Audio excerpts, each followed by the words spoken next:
All right, the Bruins are losers over at the Garden last night in Game 5. Another one that makes us scratch our head. We're into the final hour today of Gresh and Fourier. And before we bring on Andrew Razer Raycroft, how about this quote from Jim Montgomery moments ago? Quote, "I'm still pissed off from last night, to be honest. I don't understand and I don't accept our play. So I'm going to be pissed off until the puck drops tomorrow night." Right now, our guy Andrew Raycroft is with Gresh and Fourier, and maybe almost an understatement there from Jim Montgomery, right, Razor? That's a good quote. That's exactly what, as a fan, I would want to hear from my coach, because there's a lot of different ways to describe last night's game, and none of them are positive. It's head scratcher, like you said. Head scratcher's as good as any, because crazy. I talked to a guy today, and he mentioned the 2019 Game 7. Like, of course they're going to be up. Of course this game's going to be great. They're going to be ready to go. And that's what last night was. It was like a laying of an egg, like 2019 Game 7. It was just bizarre. So I guess the big question, I know you've talked about this, other people have talked about it, the line changes. Why do you think he made the changes? And do you think it was a mistake? Well, it was a mistake because they lost, right? You know, this is what we've talked about when it's related to the goaltenders, especially. If you make a decision and you lose, and you change rosters after a win and you lose, then they're wrong. It was just interesting. Again, I know I've said this to you guys a bunch of times, and you can relate to it with other sports, is that when you win, I don't think rosters, I don't think people, I don't think personnel should change unless there's an injury or unless it's something very, very, very obvious. And I'm just a big win, you stay in kind of guy. And I guess in hindsight now, for sure, they got a little cute moving guys around, and I would expect there'll be kind of go back to what things look like in Game 4. That would be my guess. So, but why do you think he did it then? Like, what was the benefit? What was the perceived benefit before the game started? Well, you have an opportunity to control it. So let's start. Well, Grizz and Shattenkirk, that's the one change. So Grizz gets back into the lineup. Shattenkirk's -3 through the 4 games. Even though they're up 3-1, he's been on the ice for a few of the goals, especially in Game 4, and he's only been playing 10 minutes. So we want to get our defense more balanced minutes, and Grizz would do that. He played 19 minutes last night. So the guy who went in for, Kevin Shattenkirk, who played 10 minutes in Game 4, played 9 more minutes, played 100% more minutes in Game 5. And up front, Brazeau was great all the way up until his injury, and really showing a lot coming through this season. He's big, he's long. The Bruins are trying to get to the middle of the ice a little bit more, trying to get more point shots, trying to get more action in front of the Leafs' goal, despite being up 3-1. So Brazeau checks in that regard. Andrew Razer Raycroft with Gresh and Fourier breaking down Game 5 of the Bruins-Toronto series. I know that there are some who scream that, I don't miss Patrice Bergeron, until you get dominated on the dot last night. And further kind of highlighting Johnny Beecher not being in the lineup. Does Beecher have to play so you're not getting annihilated in the face-off dot?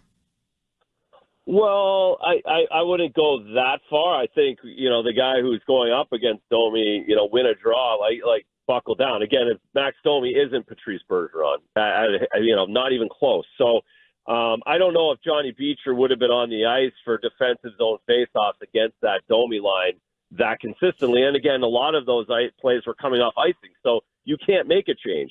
So you couldn't bring Beecher on because those plays are coming off icing. Those faceoffs are coming off icing. So I don't correlate that directly to what happened, especially in the first period. But Beecher has added and has a unique niche, and that's faceoffs, and he's good at that. And he certainly will or can be an option for Game 6. So we're talking hockey, and we're talking to Razer because he's our hockey guy.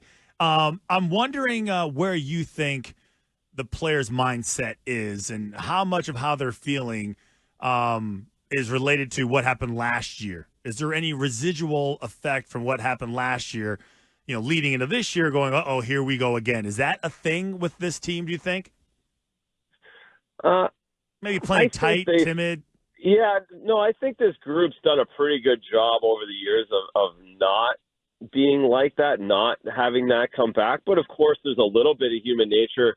We're never going to hear it, and I guarantee you no one's talking about it. But individually, when they put their head down last night on the pillow, or looked at themselves in the mirror this morning, there might be a little bit of that. But I do think that every year provides something a little bit different, and if they are concerned about that, rather than just being, like Jim Montgomery said, pissed off about the way they played last night, really that's what it should be. They should just be upset that they let one slip away, but they had a poor, terrible effort, and they can reclaim that tomorrow night. All right, so my fine feathered football friend here, Christian Fourier, foibles about that Big Lean is going to be in Game 6 tomorrow night. Your thoughts? No. This series is now Swayman's. That's a good thing. He was very good last night. If not for him, it would never have gotten to overtime. Probably never would have gotten out of the first period. So no, this is Swayman's series now. Go finish it off. Finish it in Game 6. Score a few goals for the kids. Allow him to win, and then we reset. Which, it could be a quick turnaround here for Series 2. It seems like it's going to be either way, a quick turnaround, and maybe we see Linus out of the gates in the next round. But first things first, if the Bruins are playing a team with blue and white jerseys, Jeremy Swayman will be in that.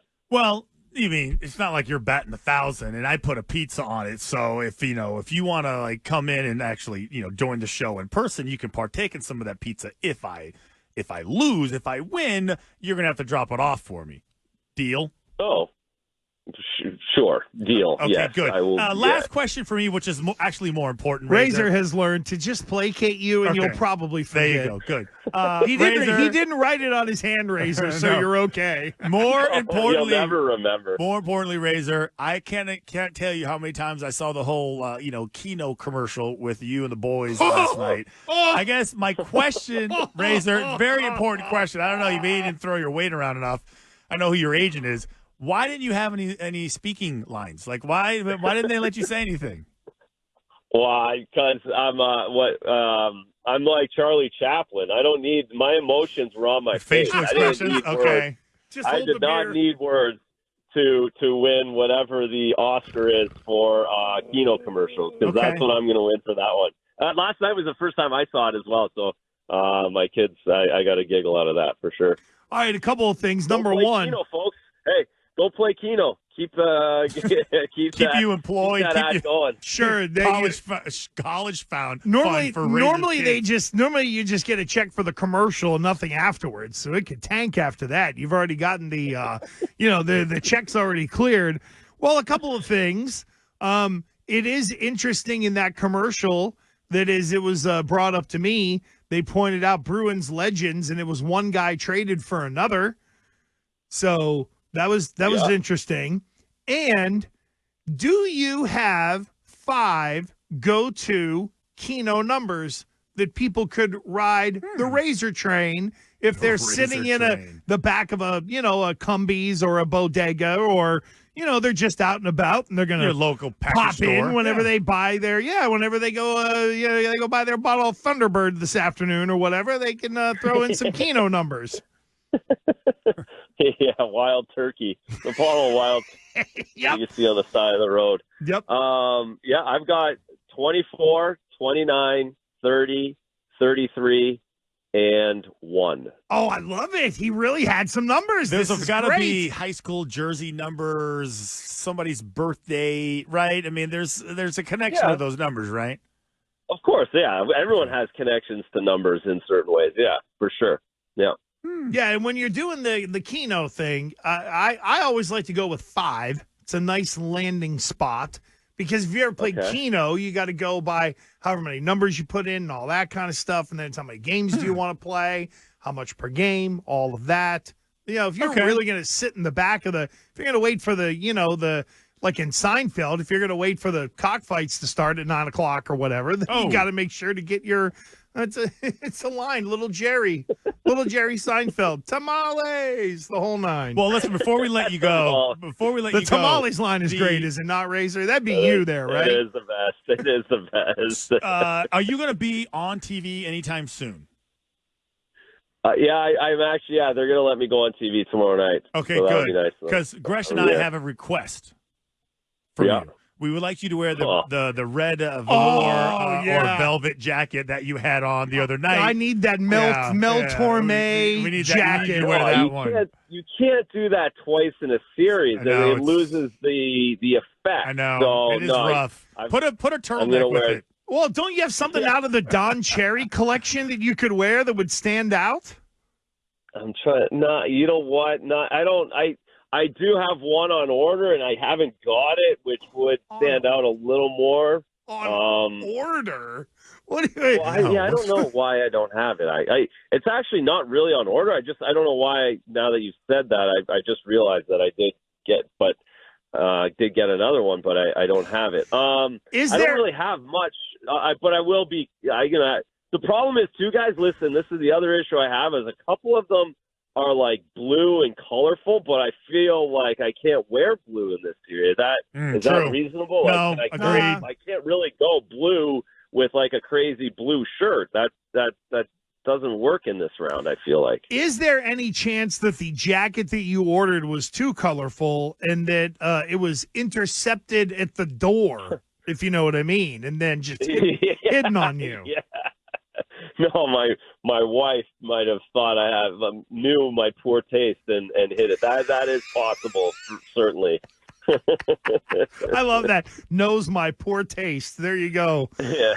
All right, brother. Thanks a bunch. We appreciate the breakdown. We're looking forward to talking to you on Friday, and you can always feel obligated or not to stop by on Friday when Foyer's got a pony up for pizza. Because the Sway Man will be in. I just saw more people agreeing with my prediction. Just saying. Oh, here we go. Razor, thank you, Fred. Respectable people. Right. Respectable people. Yeah. I want it loaded. I'll text you who it is. I'll text you who just tweeted, and you tell me if I'm right or wrong. Oh, here we go. I'm going to send it to you right now. All this really does, Razor, is highlight Fourier's pizza obsession. Yeah. No, exactly. He's just trying. Either way, he gets pizza out of this, right? That's his angle. Like he makes bets for pizza and he wins either way. Exactly. And it's a Teflon for him with his wife to be like, oh my God, look at these pizza charges, and be like, well, I'm a bad bettor on. What am I gonna do? Maybe he is smarter than we think. And he's all over it. No, we're not giving him that credit. No way, Jose. Thanks, Razor. Appreciate you, bud. Talk to you soon. Guys, enjoy the game tomorrow night. There we Absolutely. go. Thank you. I just sent it to you. I just sent you the name. I sent you the tweet.